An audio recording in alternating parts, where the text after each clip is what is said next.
Chapter 19.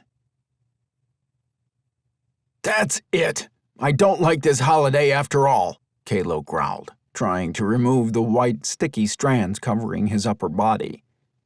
"Doc, there's another batch of it," Zoran warned. "What is this stuff?" Keelan complained, trying to pull off the sticky strands. "Dirty worm silk," Creon replied, rubbing his hands on his face. "That isn't supposed to be on the ride," Traylon stated, trying to pull his hand off of his face only to end up slapping himself. "Ouch! My hand is stuck to my face." "Mine is stuck to my lips," Mandra's muffled voice said. "Don't try to pull it off. You have to rub it gently," Creon instructed. "How do you know?" Cree asked, gently rubbing his hands together and watching in fascination as the strands vanished in a light fog. "This is incredible." "Spring loves this stuff," Creon admitted. "She is always bringing it home. It took forever for Carmen and me to figure out how to get it off of her. We tried water, but it took hours to dissolve. Finally, Spring had to show us." As soon as the ride passed through the wall, the men were coated in the white web of sticky material that had been carefully strung head-high across the tracks. The more they tried to pull it off, the stickier it became, until they were practically glued to their seats and, in the case of Mandra and Traylon, to their own bodies. "This stuff is worse than tree sap and Trish's hair," Paul muttered, before he released a sigh of relief when he gently rolled his fingers over the white threads. "But definitely easier to clean up." "Where did it come from?" Zoran asked, spitting out a strand. Creon looked around the dungeon. In the corner he could barely make out a small but familiar pail. The bright pumpkin-shaped pail was one of Spring's favorite buckets. It was her first trick-or-treat pail from Halloween last year. "I think Spring is behind this," Creon finally replied. "But why?" Haven asked, combing his fingers through his hair. Creon studied the design of the strands. They had been very strategically constructed and placed to hit the rider in the head and chest. A slow grin curved his lips. A few months back, he had taken the girls out with Paul to play tag. Spring had created a grid just like this to slow them down. "Spring created this trap," Creon murmured, suddenly seeing the dungeon in a different light. "It's a trap," he said louder. "A trap? What in the goddess's name for?" Zoran asked. Creon thought for a moment before he replied. "I think to capture the Queen of the Symbiots and her minions. You said it yourself, Zoran. Zohar wanted to protect the babies.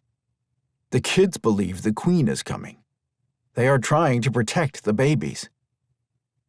"I guess I must be slow," Haven muttered. "What do they need to protect the babies from?" "It was in the story Carmen told the kids," Creon explained. "That's the same story that Abby and Kara used to create this castle," Traylon interjected excitedly. "Remember the book that Abby showed us the other night with all her illustrations? One of the pages was missing." "Are you telling me that the younglings have placed traps throughout the castle?" Kalo asked in a wary tone. "We're about to find out," Paul chuckled. "Hold on, we're going up." "Up I can handle," Mandra muttered. "It's coming back down that kills me." With a growing sense of excitement, the men gripped the steering wheel in front of them as they passed through the exit of the dungeon. Every once in a while, they would reach up and gently touch a wayward strand of dirty worm silk to get rid of it. Now that they had an idea of what was to come, they were all excited to see how creative the kids had been with trying to protect the babies. "Where does it go now?" Fox asked, shaking his head to loosen any remaining strands of the sticky web. "The Huntress's forest," Traylon said vaguely. "The chairs will divide and each side will go along a separate path. You can steer them and turn them." "That sounds like fun," Viper replied. Vox shook his head. "Not if there are wolves in it like there are in the other one," he warned. "My cat is hissing again." Viper frowned. Mine just wants to explore, he said, looking up at the huge, lifelike trees and plants. This looks almost like home. Viper jerked when he felt his chair turn to the left. Staring around him in fascination, he couldn't believe that the forest wasn't real. There was a dampness in the air from the mist that was rising up from the ground, and he could hear the sounds of the night creatures. He turned and stared into the darkness, his eyes adjusted thanks to his cat, and grinned when a tree near him opened its eyes and watched him.